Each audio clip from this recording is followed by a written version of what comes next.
Hello, beautiful people. Welcome back to my channel.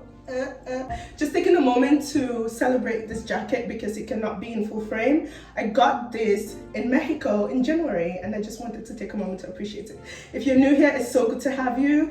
I mostly make shorts. I've been making a lot of short dance videos. I haven't made a talk video in a while, and this is something that I've missed doing. If you've been following my channel for a while, you probably know I am a registered nurse. When I came to the States, I was working as a housekeeper at the hospital, and then I became a medication administrator, a CNA, an LPN, and then I've been an RN since 2018. A lot of people who do nursing as a career will tell you that that's not a really long time to be getting out of nursing, especially because the process to get in is so tough. To get into RN school, it's very competitive. The classes are very difficult, practicals and rotations, and the exams, it's just cutthroat.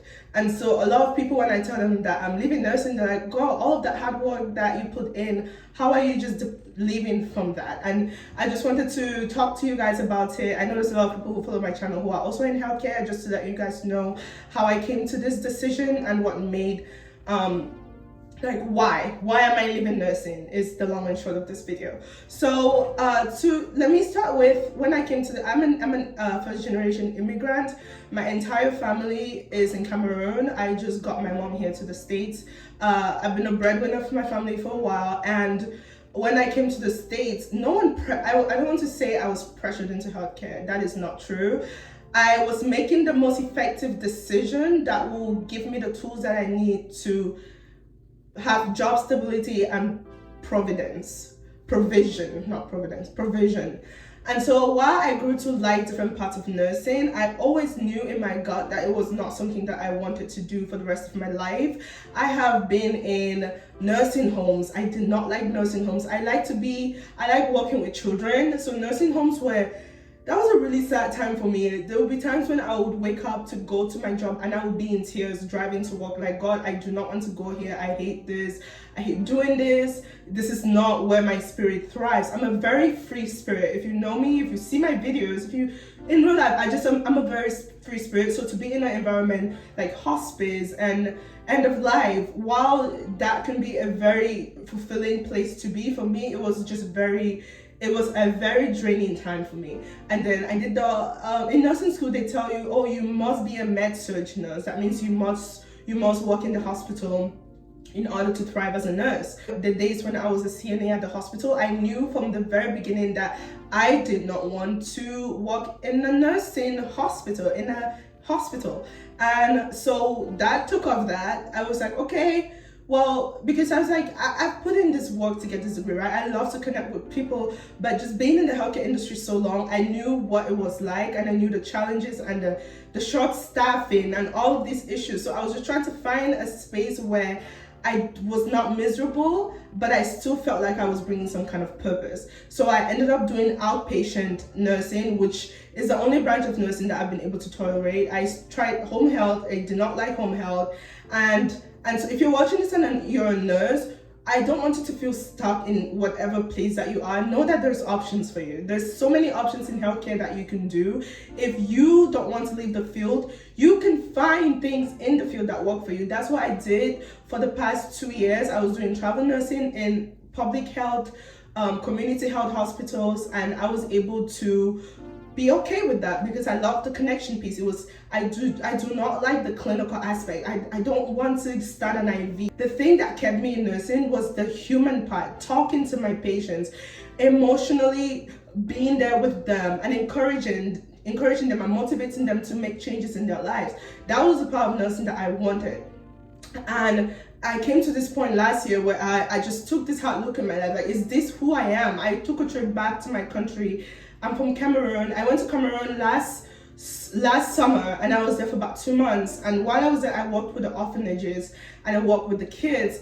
And God just used that to bring back my childhood memories. Like, one thing that has always been constant in my life has been my love and passion to work with children, and how invested I am in mental wellness and emotional awareness, and just that world, just wellness and just bringing joy and working with children. So when I came back from home, it was like I just could not go back to the same space that I was before, where I was just comfortable because, oh, here I am, I have this degree, I guess I have to use it. I've always been someone who likes to challenge myself, and I've always wanted more out of life.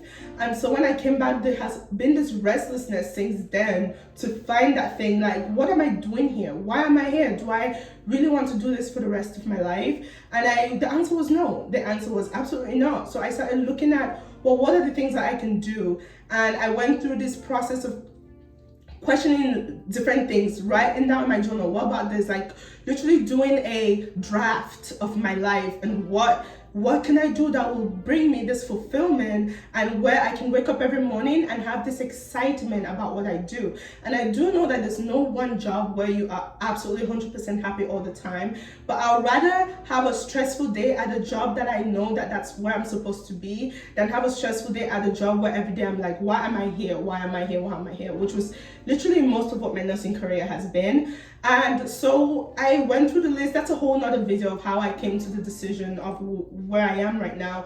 And because people, when I tell people I like to work with kids, they tell me, why don't you just become a pediatric nurse? Because I don't like the clinical part of it. I would rather play with children all day. I don't want to have to poke them and give them IVs and do all. I just want to be in the mental, emotional wellness space without the aspect of all of the fine print when it comes to healthcare.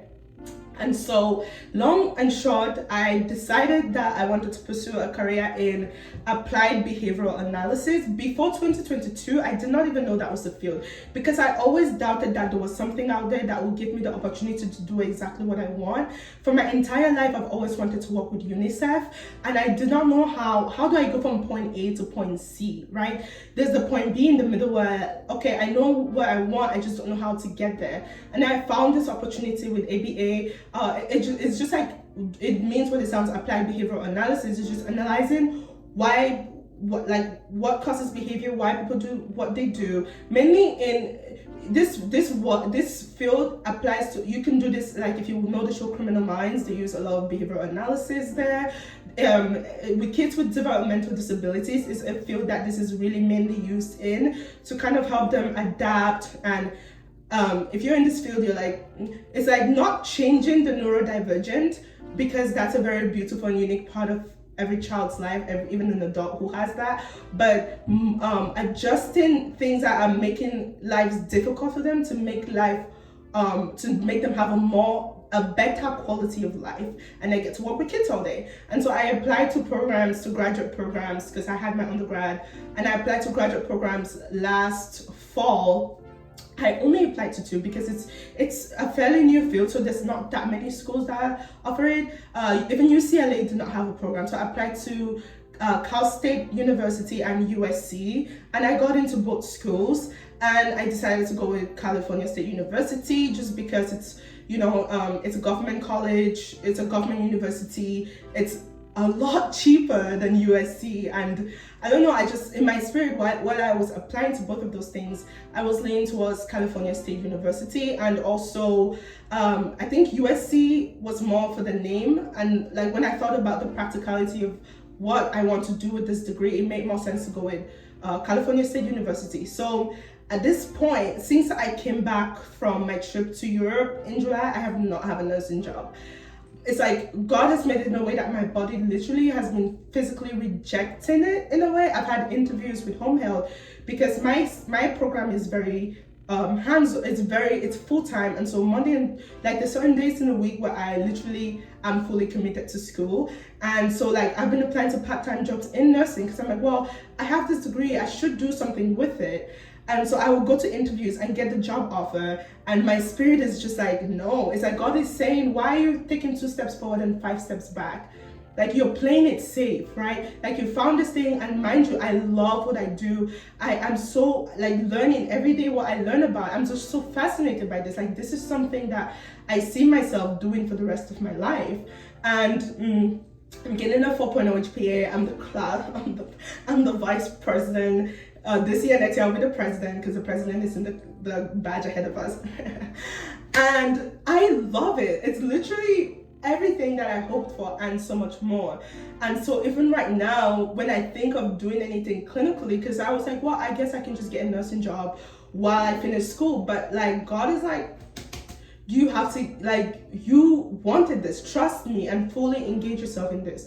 So I'm going to get a job like a behavioral therapist in the field right now, just to get, because all my classmates, so the program was very competitive. They only take 20 students once a year. It's like a cohort, and you move through school with your cohorts. And so literally all of my classmates, this is what they've been doing for as long as they can remember. And I'm the only one who's coming with from a whole different background into this, you know. And so I have some catching up to do. I have to get myself in the field and work in that field. So that's kind of where I am right now. And there's so many follow-up videos that I'm going to make with this about like getting to grad school and There's so many, and I'm sure you have questions too. Definitely don't hesitate to ask me. Nursing will always be a part of my life, and I'll keep renewing my license because I don't know, who knows, right? It's going to always be a part of me. But I just had to make peace with the fact that I'm literally a whole different person now than I was 2 months ago.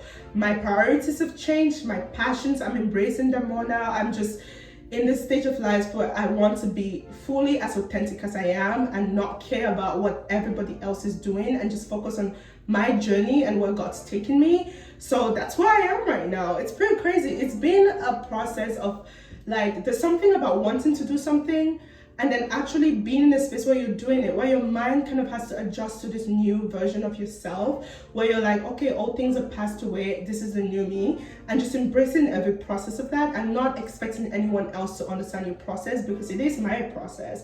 Me and God know what we're doing. It's not for anybody else to understand, but I'm here to really be like an advocate for living your most authentic self. I mean, it's not always realistic because we all have responsibilities, right? We all have this reality check that we can't always be all that we have. Trust me, I know this. My whole life I've known that. My whole life I've made the safe choices because, first of all, being African, second of all, just my circumstances, right? But I just stopped living in that victim mindset and was like, you know what? There's no time like now, and I'm stepping bravely in, trusting that God will take me through. And I'm so excited for my future. I'm so excited for where this takes me.